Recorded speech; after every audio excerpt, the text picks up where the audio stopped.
بسم الله الرحمن الرحیم. سلامونه او نیکی هیلې ګرانو محصلینو. محصلینو زموږ د نن ورځې درس په سوداګریز احصایه کې 14 درس ده.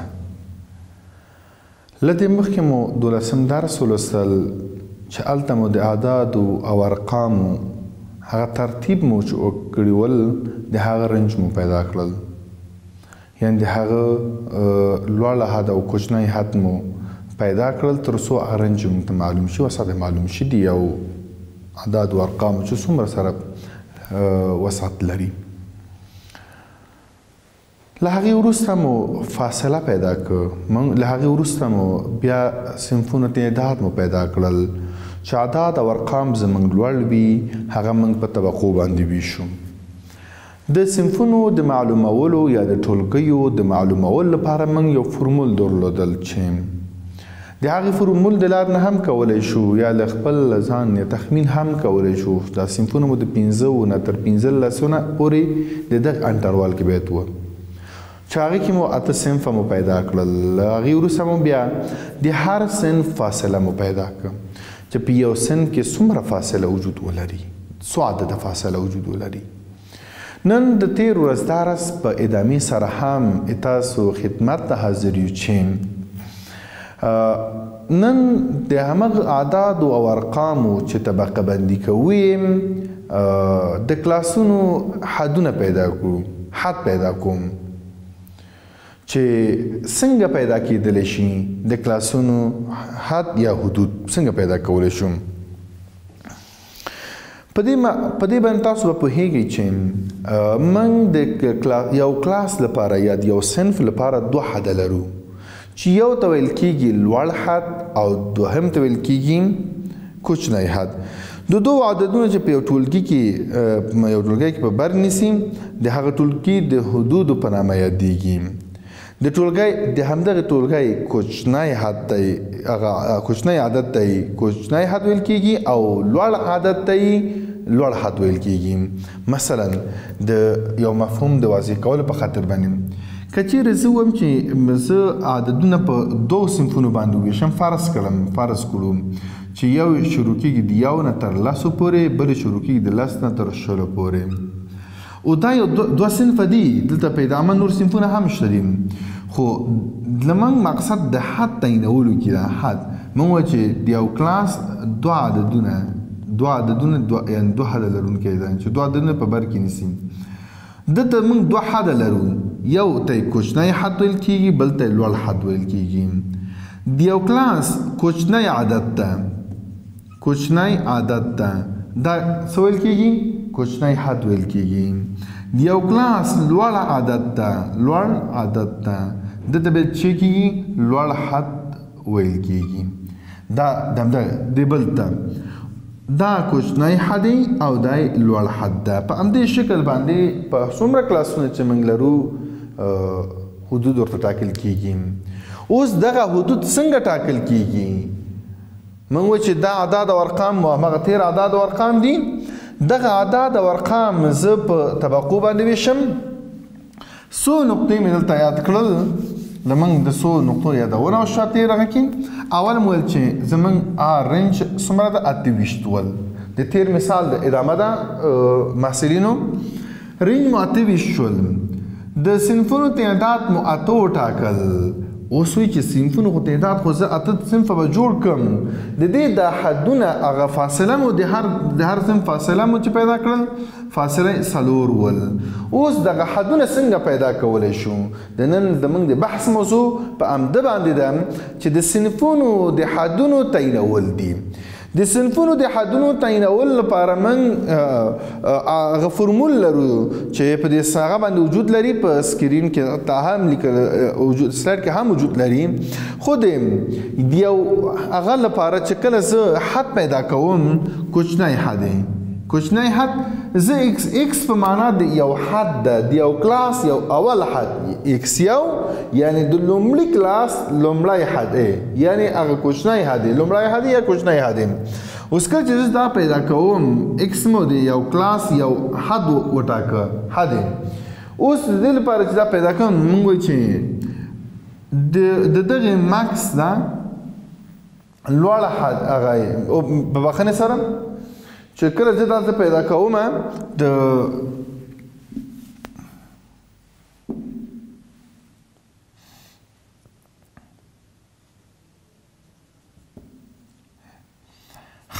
کله چې زه دا پیدا کوم څنګه پیدا کولی شم منفي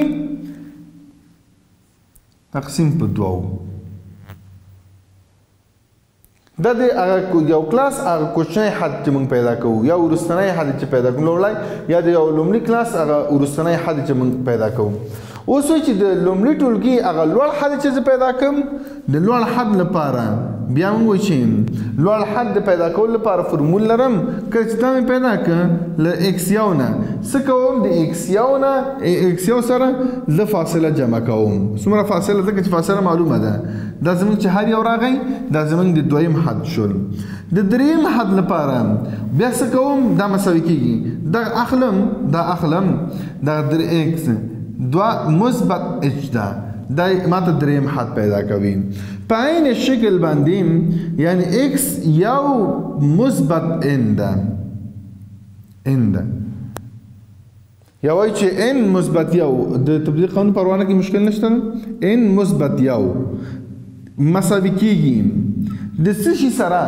وایي د ایکس ان ایکس قیمت اخلي کان د اول حد دویم حد د دریم په همدې شکل باندې او مثبت اچ ده اچ عدد ورسره جمع کړه دا د هر کلاس هغه حدونه تاسو ته پیدا کېږي مثلا موږ په دې ځای کې څنګه پیدا کړل ښکتنی حد د اول کلاس مو څنګه پیدا کړل په دې ځای کې اوس کله چې زه د اول ښکتنی هغه حد چې پیدا کوم د لومړي کلاس محصلینو لږ متوجه شي تاسو ورته زه د دغې پیدا کولو لپاره زه کوم عملیه اجرا کوم مثلا ایکس یو مو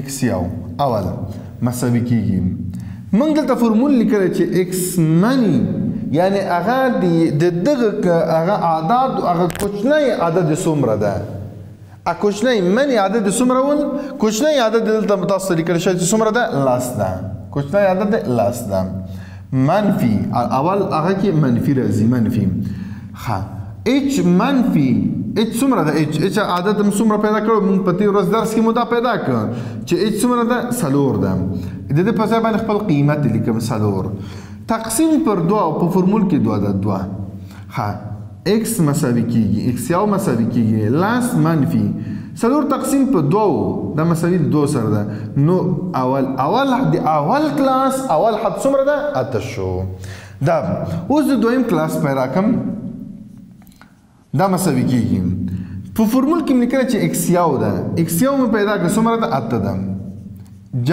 علامه مثبت ده دلته ایچ څومره ده فاصله څومره ده څلور ده دا مساوي کېږي د 12 سره یعنې څه معنا لرو چې زه کله د کلاسونه جوړوم کلاس جوړوم مثلا د اول کلاس مو اول صنف مو لومړی حد څومره ده اته ده دویم حد څومره ده 12 ده هغه کوچنی حد معلوم شو لوړ حد معلوم شو اوس کله چې زه دریم پیدا کړم دریم د دویم هغه څومره ده دویم هغه عدد څومره ده دویم حد څومره 12 ده مثبت څلور خو په ټولو کې یو شی ده دا مساوي کېږي د 14 سره څه معنا لري چې د دویم کلاس 12 نه شروع تر 14 پورې دویم کلاس مو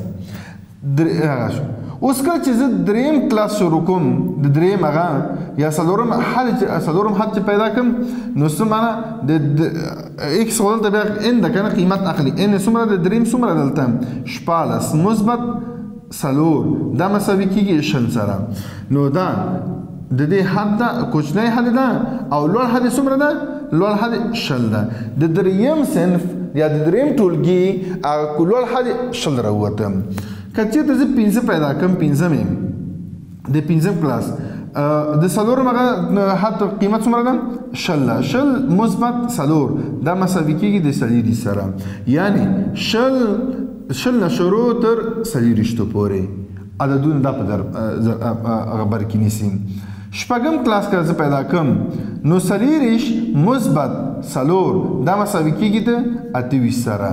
نو څه معنا لري چې 40 دا شروع ده تر 28 پورې. ښه د شپږم اووم کلاس که زه وګورم اووم د شپږم څومره د 28 شو قیمت مثبت څلور شو دا به څومره شي 22 به شي. یعنې څه معنا چې د 28 نه شروع تر څو پورې 22 پورې. د اتم کلاس لپاره چې 22 ده دا شروع تر څلور سره جمع کړئ دا کېږي 28 ده. نو څه معنا لري چې د 22 نه شروع تر هغه پورې 28 پورې. 1 2 3 4 5 6 7. ښه اوس دویم 28 نه شروع کېږي.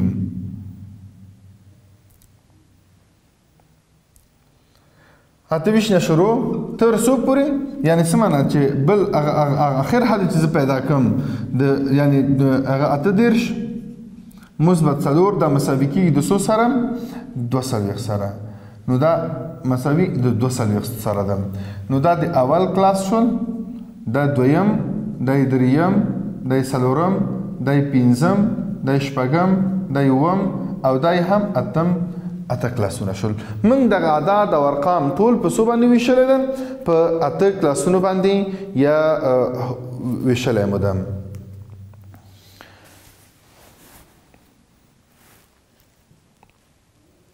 کوم ځای کې خو به 40 نه 28 22 هغه دا کېږي په بخښنې سره دغلته یو کوچنی اشتباه ده 22 دا کېږي هغه د 30 ده په بخښنې سره 30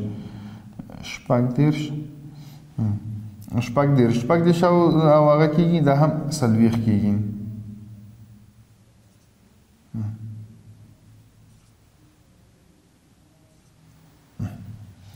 د 30 نه یعنې دا موږ څنګه وکړه طبقه بندي م کړه د کوم هغه باندې په دغه شکل باندې موږ خپل عددونه طبقه بندي کړل چې څومره شول هغه اته کلاسونه زموږ څومره شول اته صنفونه مخکې وویل چې دا به په اته کلاسونو باندې ویشو او د لومړی حد د هر کلاس د اتهونه شروع تر 12 پورې بیا 12 نه تر 14 پورې د 14 نه تر 20 پورې د 20 نه تر 40 پورې 40 نه تر 28 پورې 28 نه تر 22 پورې 22 نه تر 14 پورې 14 نه تر 40 پورې. دلته ما شمیرې ورته ولیکل چې څو صنفه شول ټوټل اته صنفه مو تعین کړل. یعنې په دغه شکل باندې موږ د صنفونو هغه تعداد معلومولی شو. د ټولګیو د شمیر د ټاکل تر ډیره پورې په څیړونکي کس پورې دا بیا اړوندېږي او موخه به یې د عددونو کې د تیتو پرک کېدلو څخه مخنیوی کول ده. یعنې دا زموږ په دې مفهوم ده محصلینو چې کله موږ اعداد او ارقام را اخلو د تیتو پرک اعداد او ارقام بیا یې اخلو تنظیموو بیا یې ترتیبوو د هغې نه وروسته بیا موږ د ډېرې رنج پیدا کړو له هغې وروسته بیا موږ تعداد د صنفونو پیدا کړو تر څو په اسانۍ سره د قابل د پوهې وړ وګرځي په اسانۍ سره د یو معلوماتو چې موږ معلومات ضرورت لرو هغه معلومات په اسانۍ سره ترې واخیستلی شو. په عین شکل باندې په دې شکل باندې موږ د صنفونو هغه لوړ حد او ټیټ حد معلومولی شو چې په دغه شکل باندې اته صنفونو باندې وویشل او اته صنفو کې مو اعداد او ارقام ترتیب او تنظیم کړل. محصلینو دا زموږ د صنفونو هغه ده چې په دې معنا سره چې دلته اوس خو به همداسې به هغه وکړم چې زموږ دغه ایکس ده او دا هم ایکس ده که نه نو دا په دې معنا سره چې دا ایکس یو ده دغه ایکس یو ده دا ایکس دوی ده دا ایکس درې ده دا ایکس څلور ده. په همدې شکل باندې تر اخره پورې موږ د اعداد او ارقام ښودلی شو. نو محصلینو دا و زموږ د نن ورځې درس چې موږ صرف په کلاسونو باندې یا په صنفونو باندې اعداد او ارقام وویشل. تر بل ورځې پورې چې زه بیا تاسو درانه خدمت ته حاضرېږم خو یوه خبره یادول غواړم هغه دا چې زموږ دغه درس ادامه هم لري په راتلونکي کې چې د راتلونکي لپاره چې د همدغه سلاید مو چې اوپن ده په همدې شکل باندې څنګه کولی شو چې د دې بیا اعداد او ارقام دغه کلاسونو باندې چې ویشلی ده دغه اعداد او ارقام د هغوی د فریکونسیانو تعین کړو چې دا زموږ راتلونکی درس ده چې د همدې پورې مرتبط ده. یعنې له دغې کلاسونو وروسته موږ نور اعداد او ارقام تنظیموو او بیا یې مخ خپل عملی احصایوي عملیه مخکې وړو. نور تر بل ورځې پورې چې زه تاسو درانه خدمت ته حاضرېږم په لوی الله مو سپارم. تل آباد او خوشحاله اوسئ. له توجه څخه مو مننه.